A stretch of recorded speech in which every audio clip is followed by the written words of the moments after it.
Photographer of the Year, let's hear it for Dan Shelley, Shellda Photos.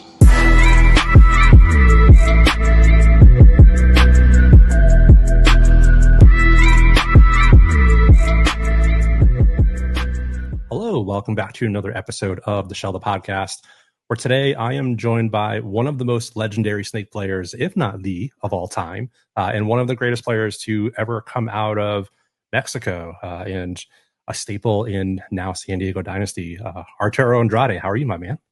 Hey, dude. I'm good. Thanks for inviting me to your podcast. It's a pleasure and an honor to be here. And thank you for that beautiful intro.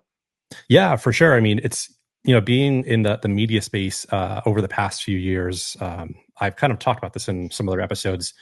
I get to be in a fortunate spot where I get to be in some intimate moments within the team, right? Where whether it's in the pits while you guys are about to do your huddle, it's in between matches where you guys are really having just those moments that no one else gets to see, right? And I've really enjoyed being around you personally because you always bring just an energy to, it seems like whatever you do that is so infectious. And earlier this year, you and I happened to be walking around one of the NXL events together, and I felt like I was walking with a celebrity. Like you and I couldn't walk 10 feet without somebody like yelling Arturo or yelling something to you, in a different language. So your following just out of Mexico alone is insane. Yeah, thanks. I mean, probably, a lot of friends from all over the years that we always, when you're at events, people like to say hi. And yeah, I don't consider myself like a celebrity or famous, not at all. But it's fun to be able to talk to people. And the more we travel, the more persons we know, the more paintball players we can touch. And it's cool to have more family or more, we like to say that word a lot here in the paintball community, right? Like a lot of family around the world. And yeah, it's cool. It's cool to be able to meet people. Yeah, you're so spot on, right? That word family in paintball just has so many different meanings for people. And one of the fans of this podcast, I'm going to butcher his name, but I think he goes by Farid in Mexico. Okay. He sends me messages weekly, like kind of just breaking down, what he thoughts of the episode. And when he found out you were coming on, he was just over the moon of what you mean to the culture and to the scene in paintball. So I would love to hear, I want to really open up and talk about paintball in Mexico. Okay. Tell me about that for you. Like, what is it like, one, playing in your country and of course around the world, but what is it about paintball in Mexico that's so special? Hey, before we go any deeper into this podcast with Arturo, I just have to give a huge shout out to some show sponsors because this is a massive week. As we know, Black Friday every year around the world is usually filled with insane deals and sales. And I'm actually going to start off with BFP Gear this week. BFP Gear is known for doing one of the biggest sales in all of the paintball industry. And I've been talking with Junior and Gina Brown over the past few weeks of what's in store for their Black Friday sale. And I'm telling you, you're not going to want to miss this. Whether you live in California and you can go to one of their stores and be there in person, or you're going to go to bfpgear.com. From the moment you see this episode until Friday, be sure to be checking out their website, check out their social media, because they're going to have insane deals both in store, in person, and on their website on bfpgear.com. And one of the things I love about working with bfpgear.com is they also sell Pro DNA. A few weeks ago at World Cup, I picked up some new Pro DNA gear, and one of the shirts I got is this one right here. It's a super nice broken in cotton t-shirt. And for anyone that knows me, I'm really picky with my clothing. I know I shouldn't be, but I am. And so when I saw this, it didn't feel like a typical paintball shirt. It literally felt like something I would go at a retail store, a really high-end store, and grab it off the rack. So if you haven't yet, head over to bfpgear.com, grab yourself some Pro DNA gear, and you won't be disappointed. And then last but not least, we got to talk about Hormesis. Holy cow. Did you guys see the drops that they had at World Cup? I mean, these lowers were all over the place. I was lucky enough to get my hands on a pair of these. And I've been rocking JT masks for years now, specifically the ProFlex for the past season and a half.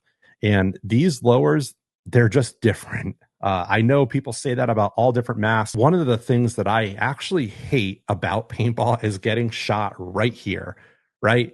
That's one of the things about wearing a ProFlex or another soft mask that kind of sucks is when you get shot in the mouth, you're going to feel it. Well, whatever they did with these Hormesis ProFlex bottoms, this part right here adds a little bit more rigidity. And so when you get shot, it doesn't actually flex as much as a regular ProFlex skirt or lower does. So it's actually been pretty awesome rocking this the past few weeks at World Cup and then back at my local field.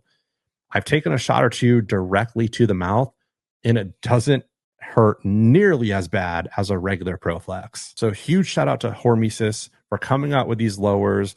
They have been working on just some of the coolest projects this year, and I'm excited to see where they go for the next season. Okay, back to the episode.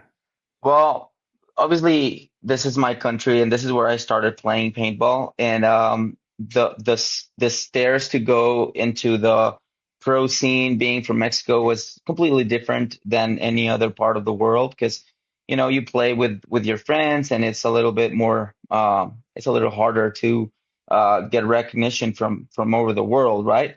Yeah. But we have our own atmosphere and our own thing going on, kind of, if you can say. People here respect each other when you go and play paintball. It's like a different environment now I get to see it as a promoter in the MXL. And when I used to play, the competition was fierce. Like, we really fought each other state to state. There was always this like bad competition between the teams. You always wanted to win. And that gave us that mentality, at least back in the day, to be the best and to protect like your own. This little feeling of like, these are my guys. This is my club of paintball, if not to say like a gang or something like that. But it was like that feeling when we started playing paintball. It was more of a, these are my guys, and we want to beat the other state. We always wanted to be the better state when it was like just national wide, right? So that competition was cool to have. Definitely.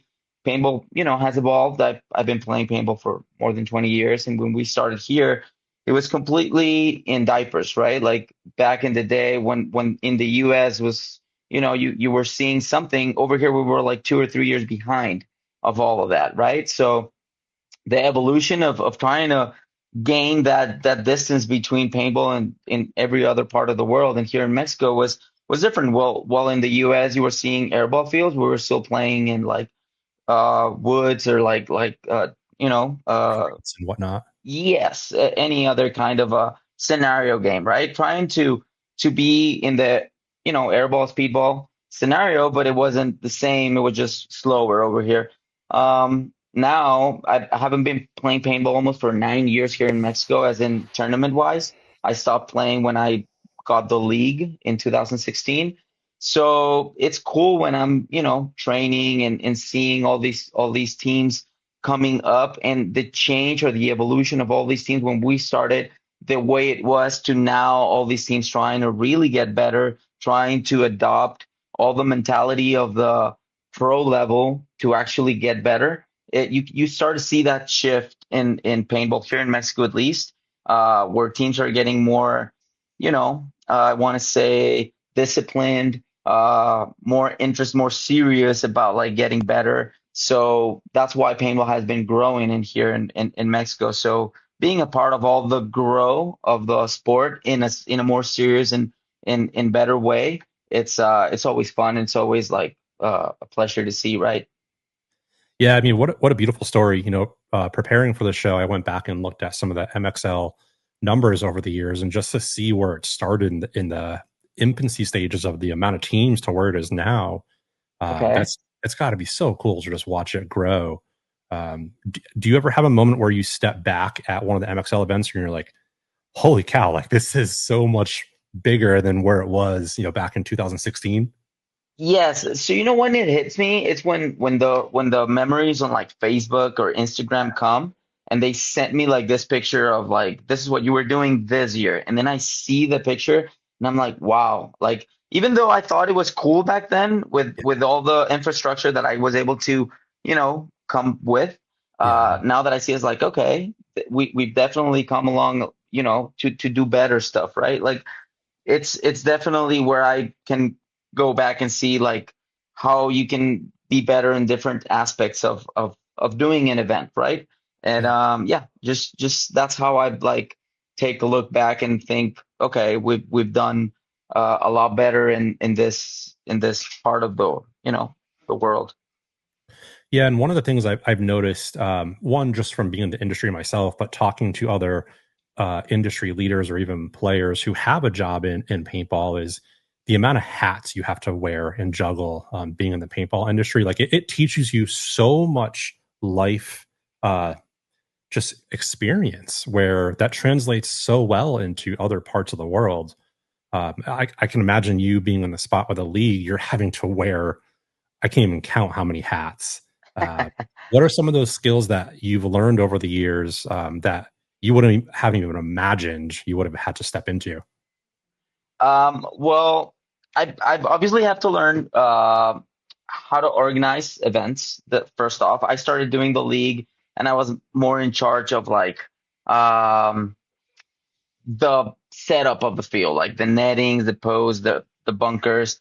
But it then became to be where I had to be in charge of like doing the event, actually like having to do the schedule, having to bring the refs, and all this little nuances that you have to make sure that everything's working. Then you have to do the air, make sure you have a good air during the whole event, and then it's all about even like having personal for ambulances, and having like even you and me, remember like last event, I think I had like this rash and we're walking over the NXL looking for somebody that can help me with that. You have to be aware that you have to have first aid for people, food, all this little stuff that you have to start to get better at, and you start to learn. Now I'm learning like for like webcast stuff, like right now I'm figuring out how to make it better, what kind of microphone works, if it's in this frequency or this other frequency, why this one doesn't work, PTC cameras, drones, how to put the drone feed on the webcast. And then you start to be better or good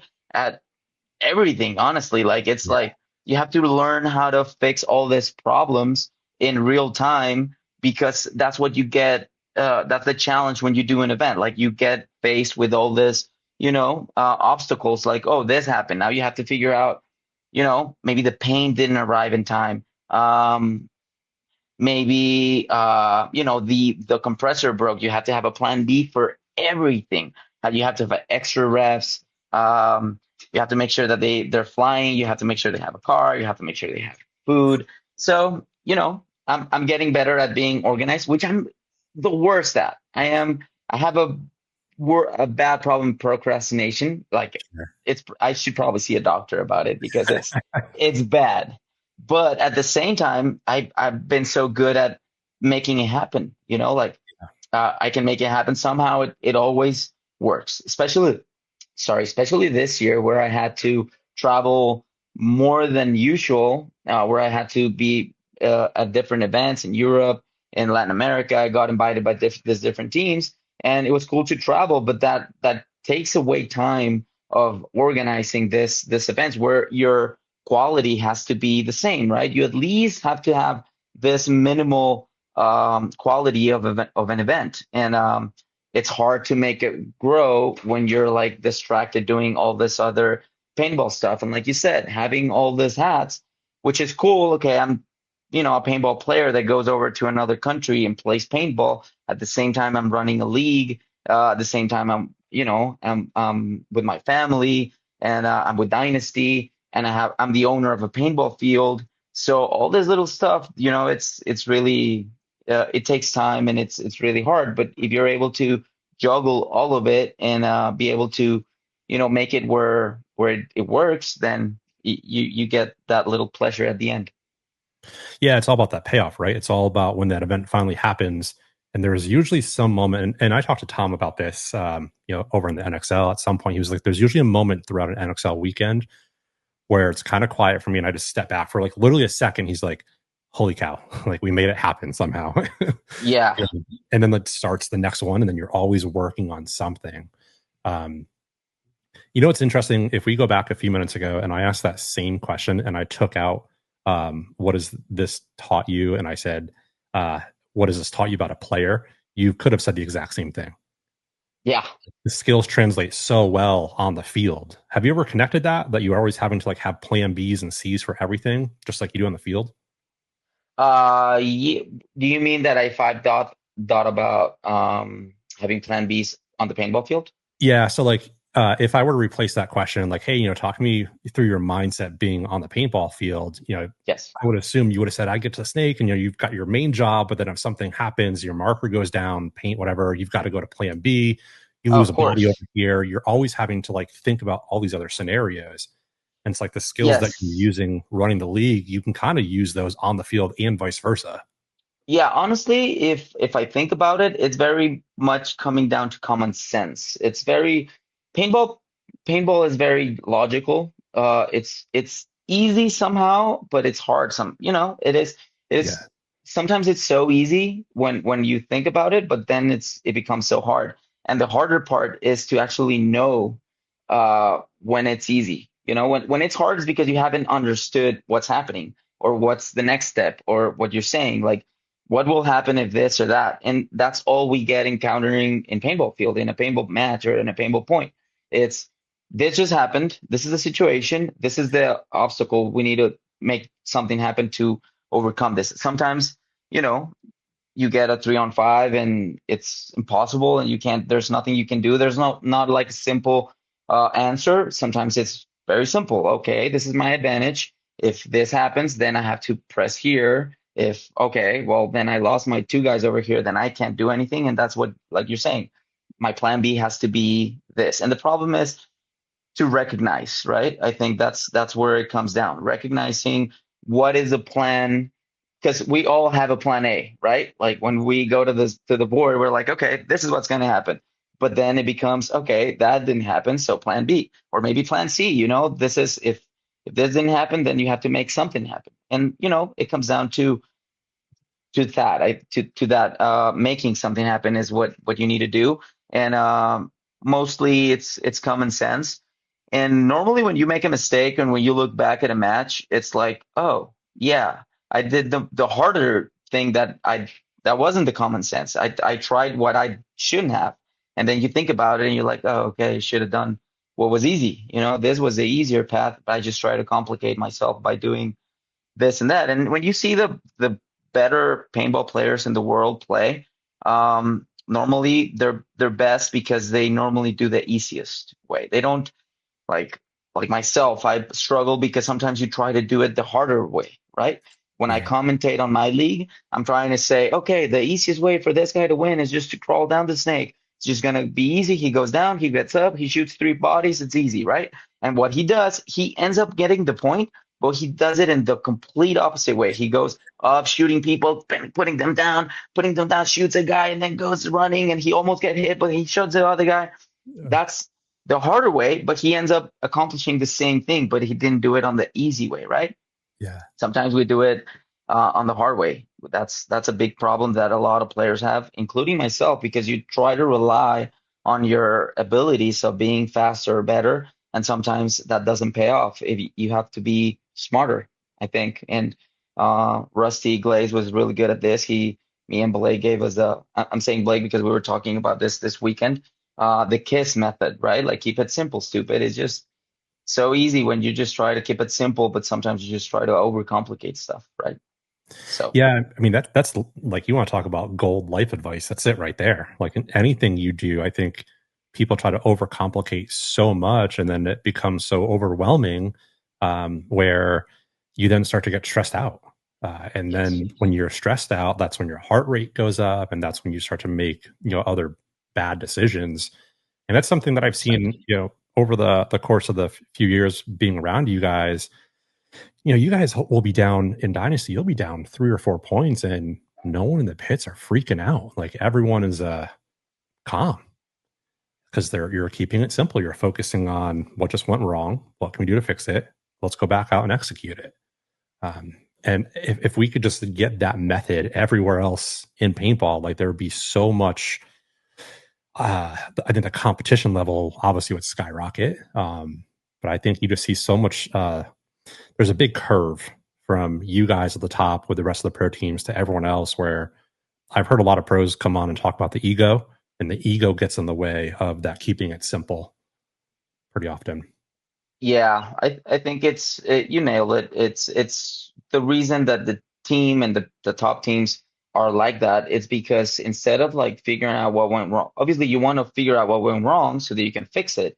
But normally, you can't if you start to freak out or yell, or you're just wasting energy on the next thing you need to do. And the next thing you need to do is fix what was wrong and understand what you can do to figure out to go back in the match, right? And I think that's why when you're calm and you're just everybody's just figuring out, okay, or gears are turning, what's wrong, what's going wrong, what can we do to fix it, and let's just go back and execute. Sometimes it's something as simple as like keeping it not dying off the break or something like that, but in reality it's about all of us like just working together to figure out where is the problem so that we can all fix it, kind of. Yeah, totally. And I'm glad you brought that up because I actually had a few, you don't know about this. I didn't tell you about this before the show, but I have a few photos queued up that I've taken of you over the years. And there's two that kind of stand out right now with what you're talking about. And I would love to bring these up and just kind of learn what goes through your mind when you see these. Okay. This first one I think was at Dallas earlier this year. And so it's a picture of you in the pits. You've got your breathe strip on your nose. Your eyes were closed.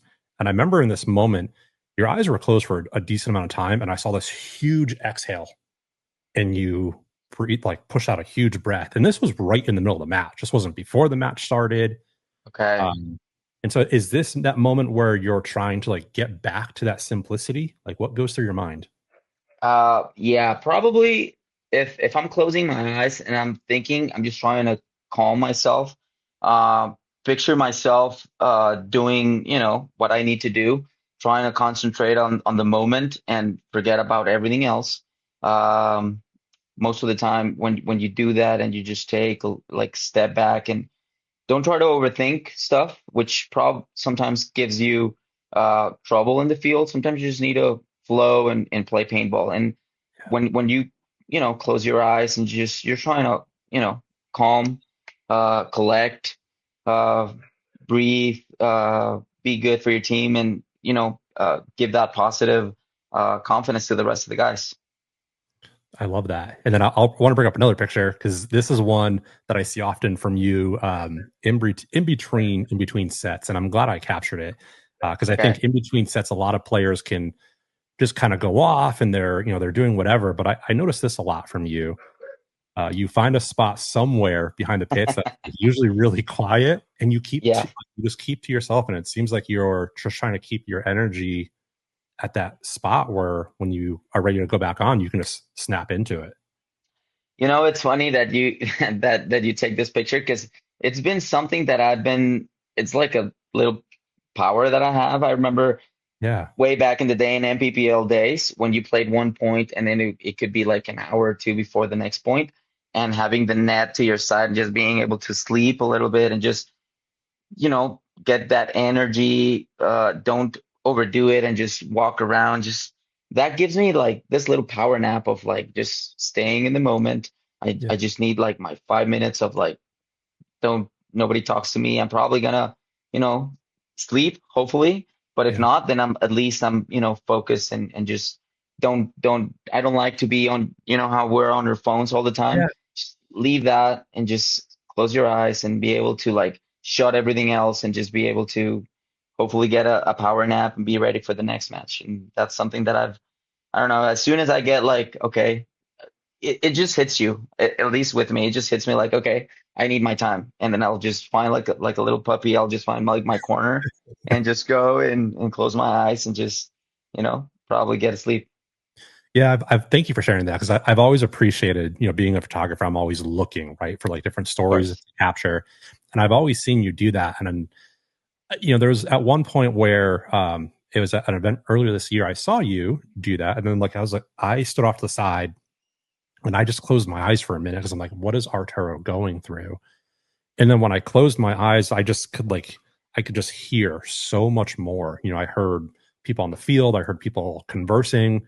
And it was almost like this calming sound where like it was almost peaceful in a way. So like I can see where if you're laying down, there's so much chaos going on, it almost forces Yes. your mind to stay calm in that moment. It's funny how you put it that way, but it's kind of how it goes. You just Yeah. close your eyes for a second and you can hear everything if you want to, but then you can shut it out as well. Yeah. So it's having that power of like being able to be in the middle of the storm, but also be with yourself and not focus on anything else. I think it's I like it. I love to do that. That's a pretty powerful to be able to do that. I don't think a lot of Yeah. people can ever get to that state. But that's I think some people, Oliver and Archie might say that's a pretty high level of being able to meditate, which is pretty cool. Interesting. Yeah. Yeah. Haven't thought of it that way. Speaking of high levels, one of the things I would love to ask you about earlier this year, you're traveling all over the world playing paintball, but specifically you were playing for Mexico, in the league over there. And I've always wanted to ask you, what is it like representing your country, playing for paintball in Mexico that of course has grown, over the years and it's getting bigger, but being at that pinnacle moment where, you're getting deeper into the tournament, whether we ever make it in the Olympics or not, that's got to be such a special thing to represent your country. Like, I would love to hear about that from you. Yeah, definitely. It's one of the highlights of being able to be a paintball player and represent a whole country. It's a big responsibility. You have to carry yourself in a respectful manner because you're not just representing yourself or a team. You're representing a whole nation, a whole culture, and people look up to you to be the best you can be, right? So for me, it was a complete honor. I felt so proud of my race and my culture and trying to be the best for them. Obviously, you want to win for yourself, but being able to win for all these people that are looking up to you and they're supporting you, giving you all the best energies and positive vibes, it's something that gives you the chills for the rest of your life. It's something that I will try to continue as long as I keep on playing paintball, and because that rush and that feeling of being out there for all the people, it's really cool. And when whoever you are, if you get to represent your country, whatever country that is, that's something very special that not a lot of people get to experience. And I urge you to, be the best you can be, so that one day you can do that and be, a part of something that it's bigger than ourselves. Yeah, it's so powerful. And, now that we're doing it at all different age levels too, like even here in Texas, we've got a lot of players that are playing for, Team USA at all different levels. Man, when they come back from these events, they're like mini celebrities. Like, people are just so happy to know them and they're proud of them. And so it's just been so cool to see, 14, 15, 16-year-olds going over representing a country and then coming back and having grown adults being like, hey, thank you for representing me, or thank you for representing a country. It's just such a wild phenomenon that we have to be able to do that. Yeah, that's wild. To be able to do that at that age, definitely will give them something to, and it definitely makes like a good, how to say this, a good like cement them for success for later, right? Because now they have all that experience of being able to do it when they're young, and now they've taken that and they'll build over with all that experience that they had. I think that kids and teenagers that are able to experience that, even paintball is, like you said, it's not that sport that it's like usual. Like, I remember doing taekwondo when I was younger, and I was competing at a national level, but you're like a little kid and all this discipline, all this that gives you, having it on paintball and them being able to do it for their country. That's pretty cool to be able to do it at that age, and being a part of like all this teams and all this divisions that they had taking over to Paris. That's pretty cool. That's wild, honestly. Yeah, it's something they'll never forget. Yeah. So, Arturo, you're obviously going to be in a bunch of airports next season. When you are, sitting with somebody at a bar or waiting for your flight, and you introduce yourself and say, "Hey, I'm Arturo. I'm A." What do you introduce yourself as? Because you're wearing so many hats. Oof. Yeah, I would say that I'm a professional paintball player, first off. that, gives me the opportunity to also be a promoter of a league, an owner of a field, the captain of a Mexico team. So it all comes from being a player, right?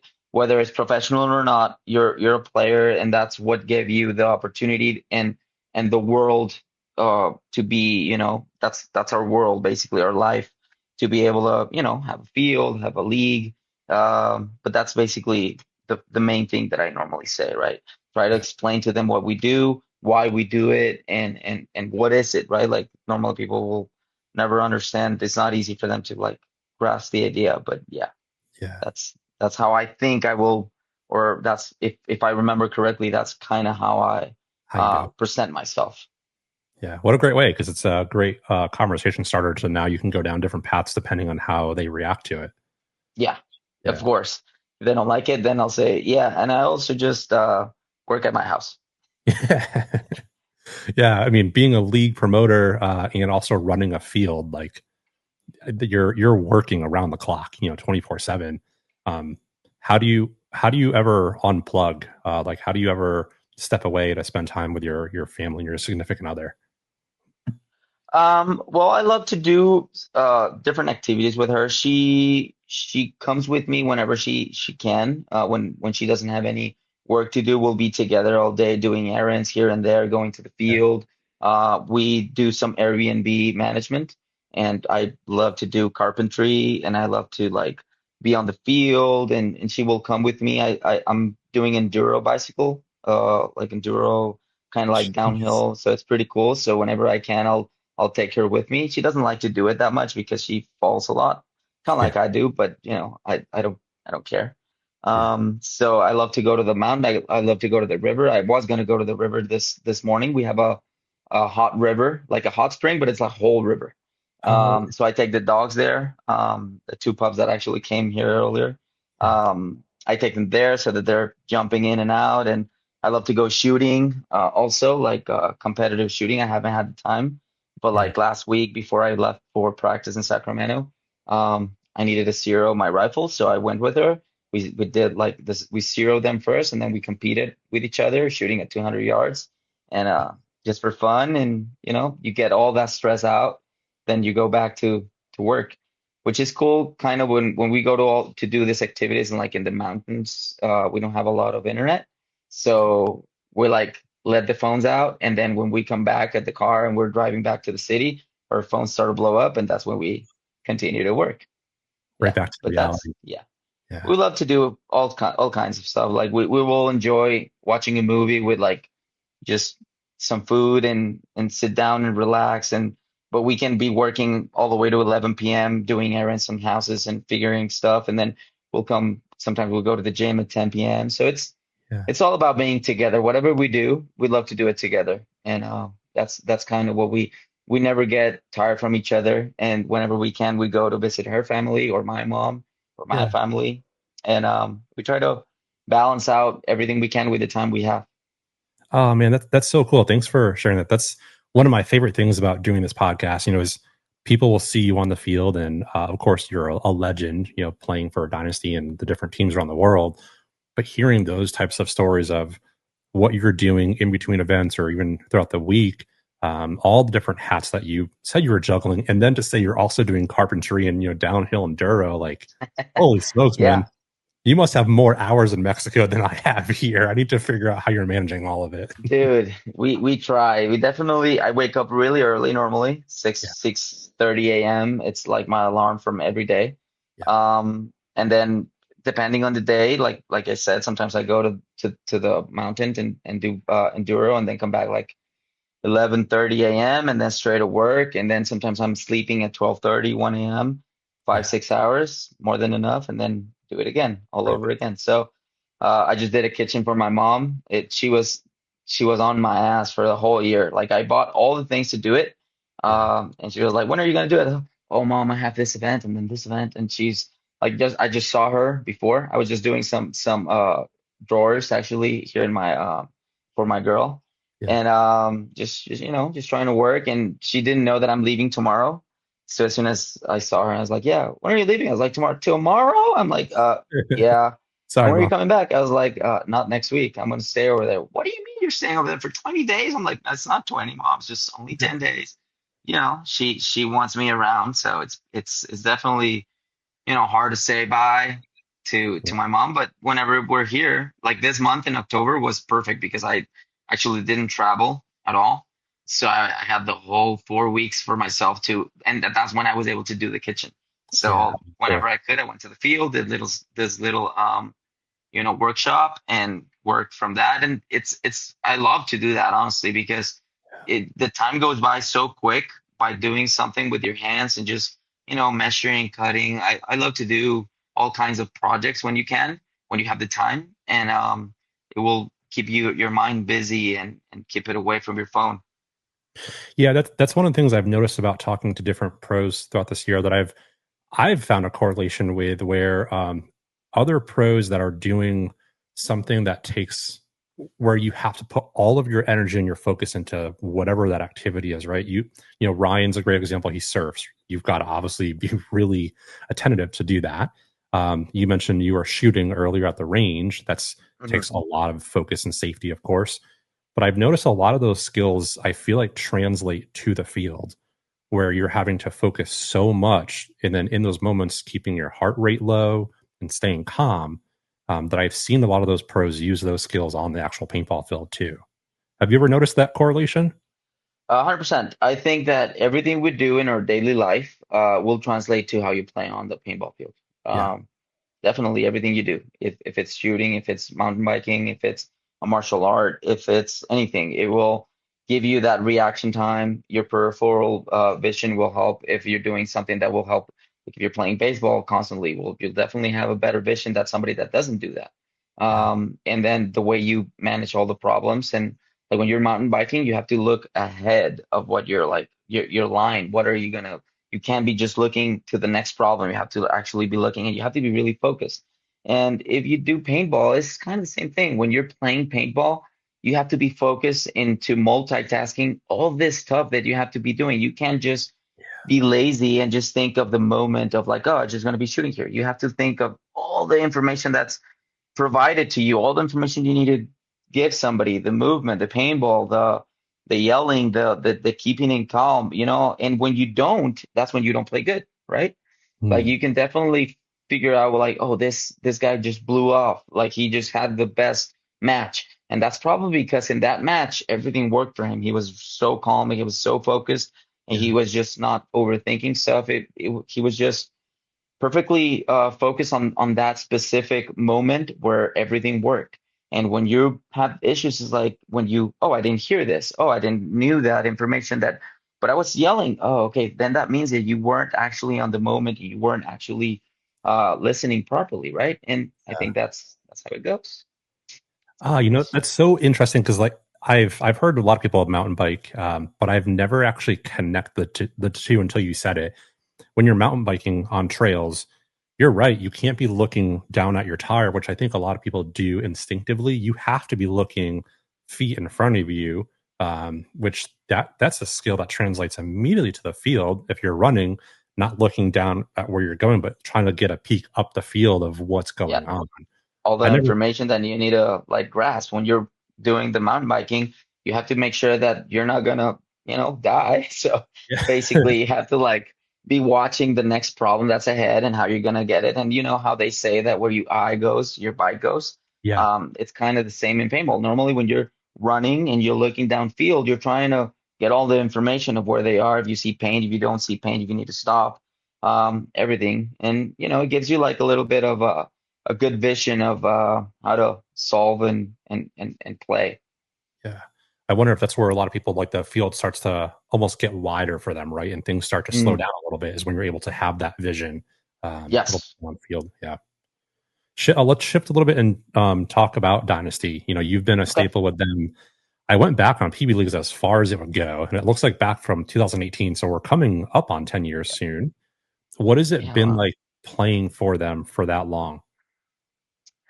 Um, it's hard to remember the old days where I didn't play for Dynasty. It's it's pretty cool to see how the evolution also of a paintball player like me on the team in regards of like the people around you, all the paintball players that have come and gone when I was part of the team and now. And I don't know. It's it's not easy answer.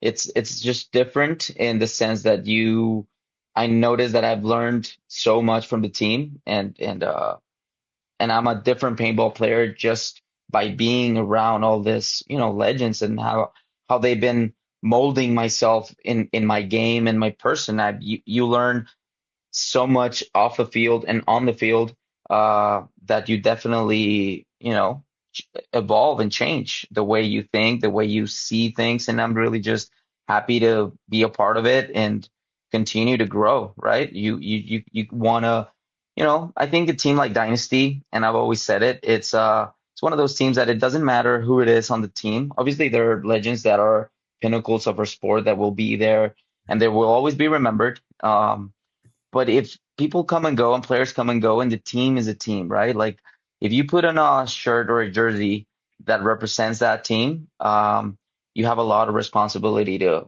perform. And there's a lot of people that has worn that jersey and, they deserve to be legends. So if you ever wear the jersey, you have to be on par of what they've done and how they've been acting on and off the field. Yeah. So I'm always trying to be that person, trying to,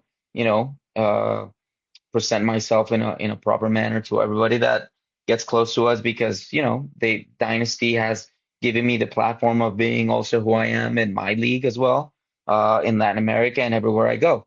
So all those doors that opened up, in part are because of Dynasty, right? So I'm just happy to be able to continue the journey with them. Hopefully, it's been in a different role. Hopefully I can be in a more productive or, where I can be somebody that helps the team, right? Not only just being a part of a player, but also like helping them in any way we can with all the tools we can have so that we can, represent paintball in the best manner. Oh man, there's so much I want to unpack there. First and foremost, Go ahead. you said you've been around a bunch of legends. You yourself Hmm. are now in that category. So like I hope you realize that. You're part of that Well, legendary name that's associated with them. thank you for that. I still don't consider myself like that. I don't want to consider myself in that manner.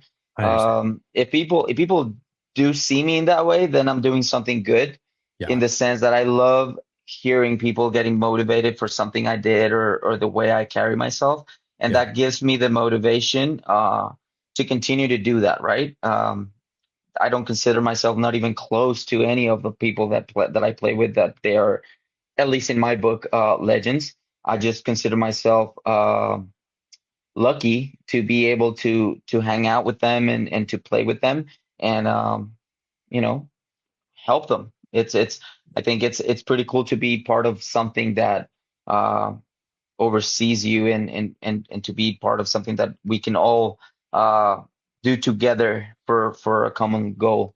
You know, that's Yeah, pretty cool to see. I agree. And you said the second part of it that I wanted to poke at a little bit was Yeah, how you carry yourself. Can, like I said a few times, I've been around the team, a lot over the past few years, and so I've been around the winning moments and the losing moments. And the one thing that I've noticed, whether it's a win or a loss, if a fan comes up to you after a match is over, even after if a tournament ends early for you guys, yeah. you always treat that fan with the same amount of respect, whether it's a Friday morning or a Sunday afternoon after a tournament elimination. And I think those small moments go so far for fans that meet you for the first time, right? Because the first time you meet somebody, that first interaction is crucial for how they're going to remember you, or they could maybe have been a fan of your team and now they're not. So I want to give you kudos for carrying yourself to that high level, no matter what the moment is. I Thank think you. that's where you've got a big fan base. Yes, I think they don't deserve less than that. We definitely have to give them the best interactions possible because we're where we are because of them. right? They deserve the best, and it's like I said, it's sometimes it's hard, but I think all of the team, not just me, are very good at that. Are very good at understanding that we have one of the biggest fan base, and there's a reason for that, and we want to give them back as much as we can. And the least we can do is give them a good smile and a good, handshake and be very welcoming to all the paintball players, because I think that's one cool thing about Dynasty. They're always very open Yeah. to meeting people and answering the questions, right? Yeah, totally. That's one of the things that I think has made Dynasty so special over the years is just the amount of access that they give to fans. I don't think there's anything like it in any other sport. I want to talk about the roster a little bit because it's obviously turned over quite a bit in the past few years, right? Marcelo, Archie, Mikey. What has it been like seeing the roster just continue to, I guess, evolve is the right word. Every few years, and now you've got Joe and Kyle and Danny on the team. What is it like working with some new faces almost every year? It feels like now. It gives you that sense of I don't know. It's definitely different to see players come and go. You kind of get used to it sometimes at the beginning. Being the new guy, and then you see people go. It's like, what's going to happen? You get that frightening feeling of like, it's why, and you don't understand. But then you understand that it doesn't. Like I said, it doesn't really matter. And I love all the paintball players that had played for the team. They're friends, and they will never stop being friends. It's just they have different paths. And when somebody comes to the team, you just want to make sure that they give the team the best that they can give, right? And you try to help them as much as you can, welcome them, and make them part of the team, as soon as possible. With this new iteration of the team, I love that we are all kind of in the same page. We have like this same mentality, focus. We've been some of us known each other for a while, like me and Joe go back, me, Harrison. Obviously the rest of the crew is we've been here, so we're not going anywhere, and having the new faces just plug and play and being ready for the fight. I love the players that come with that grit. That's something I really appreciate when players come. Doesn't matter, what their position is, or when they have that fighting mentality. That's something I really appreciate as a paintball teammate, right? You like to see, that they will have your back no matter what, and that's what you want to give them back. So I think this new iteration is pretty cool in that sense. Obviously, the other guys that were on the team, Mikey has proven to be, a weapon in the other teams that he has played. Marcelo, Archie, Chris, even Skinny, they're all, legends in their own terms, right? So having them leave the team really leaves the team in a different, weaker, if you want to say, because they're the best in what they do. Yeah. But not having them will also give opportunity to players even like me, right? Having the responsibility to say, okay, well, if they are not in the team now, who's going to step up? And that's when you have to say, okay, well, we all have to step up, and it's next man up, right? And I think the team has proven that we can do it. It's a shame that when players go, you always have this relationship with teammates and the way you play together with some players, and when they leave, it's like, oh man.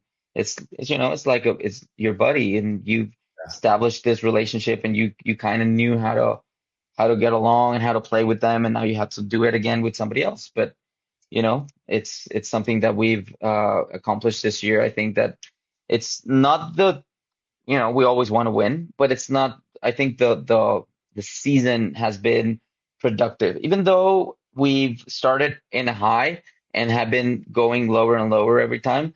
I think it's part of the process, and hopefully we can, get a better process and just keep working. That's all we can do.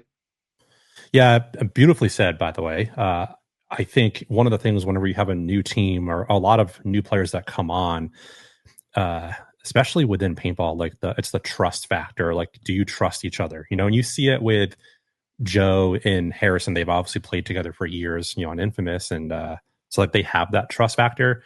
And I actually want to bring up a cool picture. And you've played with Harrison for a few years now at this point, but there was a moment earlier this year. I think this may have been the Dallas event, and I just remember seeing how this shot set up when I bring it up here, and I just thought, man, the trust that you have to have, you as the player, to make this move was part of what made this layout special.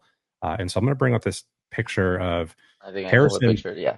He leaned down the tape, and I heard him. He was like, "Artie, you're good." You're like, "Go, go, go, go, go." So Harrison is holding the wire while you are getting literally your mask is touching the grass, and he's shooting paintballs that are maybe 3 inches above your head. So like the amount of trust you have to have in Harrison for that moment is just, granted it's not a crazy picture, but like there was something special about. I just saw the trust right there between you guys, and it was just so natural. Yes, it's something that you have to you just have to believe. If one of our teammates says it's time to go or let's do this, I have you. And this was something special actually about this layout. There was times where you had to implement, especially on that snake, you have to implement all these codes just to be able to understand each other without seeing each other some of the times. And me and Harrison and Danny and Joe and Yosh, we talked about all these codes and figure out how we needed to attack. And you needed all these moving parts to be able to make this specific move. That's why my head is so low, just because if he had to protect me from the wire, but I have to be so low that the can across the field is not able to shoot me in the back. And in order for me to do it without getting shot from the can, I need to do it slower, where if he doesn't do that, then it just doesn't work out, right? So all this trust that you have to have in your teammate to go and bunker a guy like that. Also, like I want to go and bunker this guy, Harrison. Let's do this. You keep shooting him, and I'm going to crawl up to his bunker and just put my gun and shoot him, right? So you have to trust him and any other paintball teammate that you have in the field, right? Yeah, that was, thanks for breaking that down, because that was one of my most favorite moments to watch. And it wasn't anything crazy. It was a midpoint, but just to see him say that to you, and there was no hesitation at all for you, where you see a lot of players, like they have the hesitation. You trusted that moment completely and just went for it. So it was so cool. Like since I took that, I knew I wanted to bring that up and like kind of have you break that down, because it's so important in the game. Yeah, definitely having him having my back was cool to see in all these events, and you have to trust your teammates for sure. Yeah. So we've obviously talked about you've been with the Dragon now for a decent run. How do you keep finding the motivation to keep playing every year? Like, where does that drive come from? I think it comes from trying to be the best we can be, either with the team and myself. I think we still have a lot of gas in the tank, and you just have to find that mentality of it's like that Focky mentality that you want to be the best, right? Like sometimes you just have to remember, you have to close your eyes and think, why am I doing this? And then remember, a point or a match where you lost or something that will give you like, damn, I need to go and do this again. And it's hard. It's hard to get that motivation after all these years. But when you remember the feeling of winning and the feeling of losing, both feelings together are very powerful. And that gives you that, you're right. I need to not eat this. I need to wake up a little bit earlier. And that motivation to be better every single day in everything you do. And and you know what? Also, people that will reach out and say, thank you for, posting that video of you practicing, which I normally don't like to do. But sometimes people, in the gym that I normally used to go, they will post up like a part of a training session or something. And then I will just be like, okay, I'll add to a story and I'll just add, repost it. And then people reaching out and saying thanks or what are you doing there? Oh, thank you very much. Now I know what I want to train, this and this, and everything you do, makes me want to be better. And I'm like, oh man, I didn't thought about that. Sometimes I just want to keep it up to myself, because I don't want to be like, being presumptuous or putting people this and this out. But when somebody gives you that, it's like, okay, maybe what I'm doing is is bigger than what I think I am, and I can just motivate players around the world, and that's cool, and that gives you also like a little bit of a push of like, okay, let's be better, let's be better for them, and then in return, it will also be better for me. So I think that's kind of how it goes. Yeah, it's the power of a moment, right? Where now you're at a platform where you could share something and that could help so many people see, like, oh, wow, I didn't realize this is what Arturo does.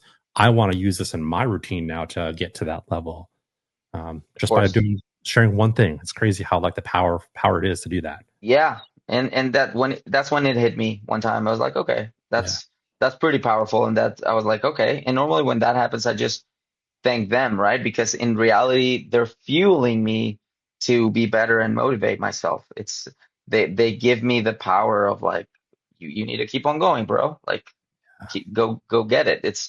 And honestly, it's never enough. I think that as long as we can continue to do this in the highest level and we are competitive, I don't know when we're going to stop, but because we're always looking at the future. We're always looking at the next event. We want to Yeah. be the best we can be and be elite and keep on learning.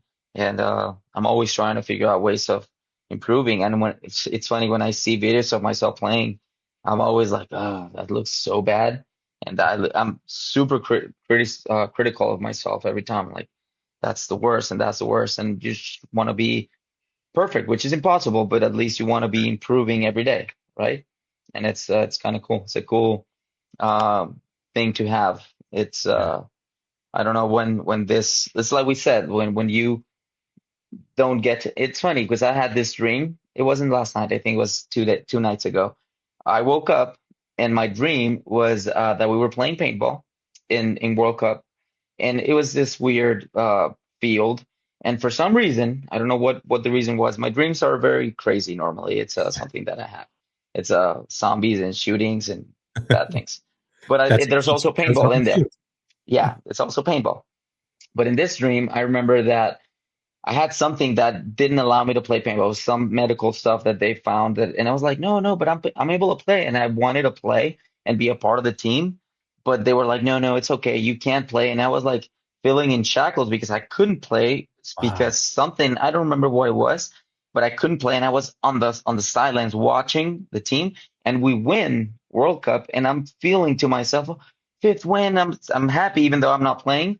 But and then I woke up and then it was like so real that when I woke up, I was like, I can't play paintball. Okay, that's awesome. Like just feeling the I can still play because in the dream I remember the power of feeling that I was not gonna be able to play paintball anymore in my life was so powerful to me that I woke up like even though we just won, the main thing that was putting me down in the dream is that I wasn't gonna be able to play paintball again, and it was just so bad, just the feeling of not being able to play with your buddies or in a team or represent something it's tough that I don't even want to think about it. But when it time comes, I don't know how people are going to be able to manage it. It's pretty traumatic in my opinion to be able Yeah. to.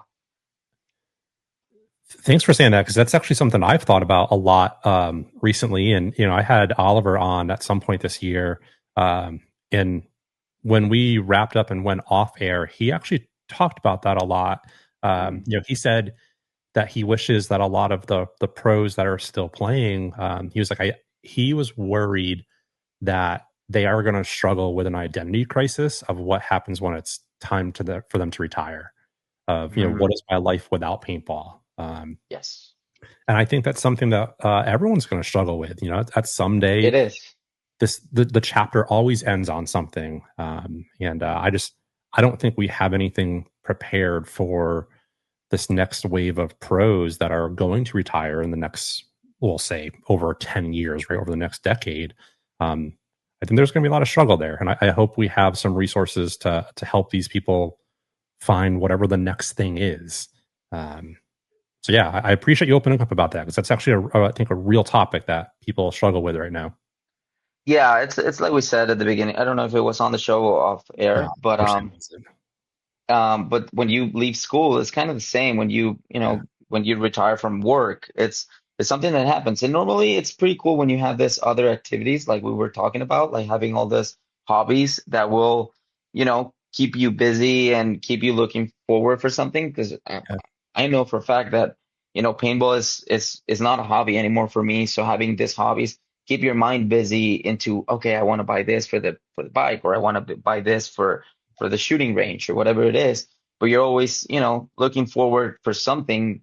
So after the fact, I think that's kind of how you have to treat it. But it's definitely something that's going to be rough, and you have to think about it. It's sooner or later we're all, gonna go through it. And I just thought it was funny that I just had this dream two nights ago. Dreams are powerful.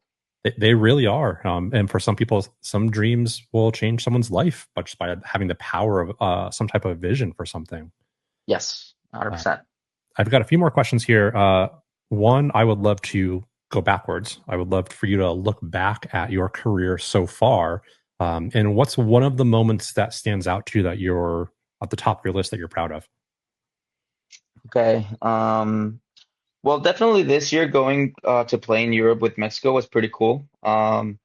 Being the captain and being the guy that they were looking for to take them far in the event made me, proud of identity, like how to I could see their faces, and I knew the stress and the responsibility that I had, and to be able to perform in a good way, even though we didn't, got what we wanted, but definitely we were pretty proud of what we did, was kind of cool. So looking back, it's that, and there's not a single moment that I can remember with Dynasty specifically. Obviously, winning cups, last cup that we won in 2023 was really cool, because I was part of the five, the roster that was on the field, which is definitely different. But that when you're just here and there, was pretty cool. But there's, just being able to be a part of Dynasty and part of the team, and hopefully, when you ask me this question later, I can say, I can answer this in an easier manner, right? Like finding this spots, because I think I'm still looking for that answer. In reality, I think I'm still looking for the answer of what am I the most proud of, is something that I can't really say right now. It's just a journey. I think I'm still looking to be better than I am right now, and I'm not fulfilled, let's say, in my paintball career. I think that there's still so much more. So hopefully that answer will come easier in the future. It's a beautiful answer. You're essentially still writing your book, and you don't want to close the hardcover yet to end that story, because it's still writing itself. Yeah, that's it. I love that. So I've got a closing tradition that I do on this podcast where it's pretty cool. I'll ask a question to every guest, and this is usually the only part of the interview that the guests don't know about. Okay. And so every guest will be able to leave a question for next week without knowing who it is. So it's a really cool way to tie in the paintball community. Nice. And last week I had Travis Lemansky on, and it was a great conversation talking about the brand and talking about Infamous and his legendary career. We were actually talking off air, and I asked the question for him, which we're going to use this week because it was such a good question. Is what's a story that comes to mind to you that would sound so, if you told people, like, I don't believe that, it's so like off the wall, like there's no way that's true. What's one story that you have in paintball that you can tell? That I can or can't?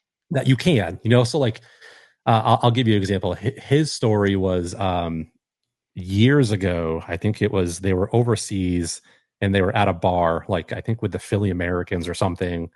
And for some reason, one of the players had the dye that you put into like a vat of paint. So like it's a really small vial of like something blue. And that really small vial will make the paint blue for the whole entire vat, something super small. Wow. And he said what they did is, when they were with the Philly Americans, of course, beer was being shared. Somebody poured some of that dye into their drinks, and it turned their mouth blue, it turned their teeth blue. And so think about it, this small amount is used for a whole entire vat of paintballs, and they Yeah. had that same amount in a beer. And so they were in the bathroom just like they couldn't get this blue Going off. crazy. Yeah. So like I'm sure, you being with Dynasty and being with them for years and you travel so Yeah. much, there's got to be a story that comes to your mind that's a fun story to share. Yeah. Oof. So that's my question. That is Yeah. my question. What's a And fun story that I can share that was so fun? yeah, And so many. that just sounds so like off the wall. Okay. Oof. Let me just think about it for a second. What did we do that was so crazy? I don't think I have something like off the top of my head. Trying to remember. Or it may be a favorite memory of, something off the field with the team from all your travel adventures. Yeah. What do we do? I do remember like last year. Last year was pretty cool. It's not like a crazy story. It was just one of those stories that this is not usual. When I don't think we did Sunday on I think it was last year on Atlantic City or one event. I don't remember what it was. But we all went to a bar, and it's pretty usual that when we go and try to have a drink with the old guys, they will always be like, no, we are going to sleep. And they normally go like at 9 or 10 to sleep. And we were at this karaoke bar, and we were just having drinks and having some fun. So what's cool about this story is that all the legends stayed, and we were all singing karaoke songs with the locals, and just the story of the local guy that was called Spider and was just like looking at Alex and just dancing and having fun, and we were all singing. All the videos of that was pretty cool. It was pretty wild to actually see the other side of the paintball players that you don't see, having just fun and Yeah. don't think about the tournament. Tournament was over. We were just having fun. It was pretty cool to just be singing karaoke songs and taking videos of each other and having so much fun. Yeah, that's the one I can remember just for now, that we were really happy for a second there. Yeah, that's a great story. I think that may have been Cincinnati, I feel like. Yes, maybe. Yeah. Since Because I think Atlantic City was the rain event that had all the kind of craziness with how that finished. Yes. It's Yeah, it like was that. in the middle of the year or something like that. We were something Yeah, in the east, somewhere in the east, and we're just singing songs, and it was pretty cool to yeah, see, their little the kid side of them, because they normally don't want to show when they were like crazy and have just yeah. partying, and when they actually like took the mask off and that were actually like having fun with the younger, if you want to say that, guys. It was pretty cool. It was pretty fun. Yeah, I think there's a level of trust there, right? Where they can trust you to like kind of let that mask off and like show that Yeah. side. And it, 30, 40 years from now, when you think back on your career, the wins may not come to mind. It might be those special moments that you had, at the bar or like at the hotels were the things that you remember the most. Yeah. Yeah, it Yeah. was pretty fun. Yeah. Awesome. Well, Arturo, the pressure is off. You get to leave a question now for next week's guest without knowing who it is. And they've Okay. been all over the place. Like, so the cool thing about this episode, this actually Yeah. marks the 1 year anniversary of my podcast. So Nice. Congratulations. yeah, thank you. In my first guest was Sal Chavez, obviously a dear friend to the Dragon. Yes. I love His Sal. his question that he asked, so the very first one, was not paintball related, but his question that has kind of lived on is soup a cereal or chowder? And so from that, I've had questions all over the place. Okay. That was the You- first question. yeah, so you could take this Okay. wherever you want to go. I see. Okay. Um, I've always had this like feeling of, if you had one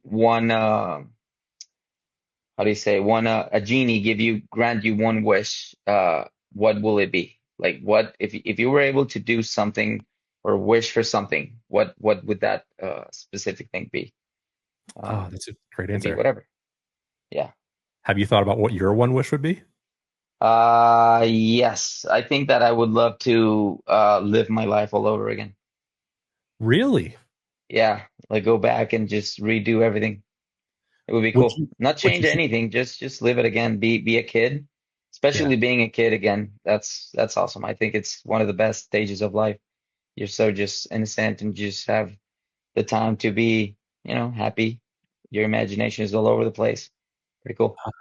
That's that just reminded me, one of my favorite authors came out with a book back in October. I just pulled it up here. I will recommend it to you for exactly what you just said. So his name is Mitch Really? Albom. Okay. The book Okay. is called Twice, and it's about this person who goes through their life and they end up having this power where they can go back and relive certain moments, but change that moment. Okay. And then you kind of see what happens throughout the book by him changing the course of his life, and then it all kind of wraps up at the end. So I think you might appreciate it. It's a pretty good read. Nice. Okay. Twice, you said. Twice. It's called Twice. Okay. Yep. Awesome. I'll look into it. Yeah. Well, Arturo, this is one I've been looking forward to for a long time, man. So I know you're Thanks, man. insanely busy. So thanks for carving out some time to come on No, the it's podcast. my pleasure.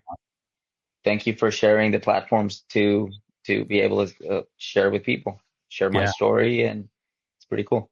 That's the cool thing with the podcast is the story will now live on, forever as wherever the podcast is. True. So, yeah. We're immortal now.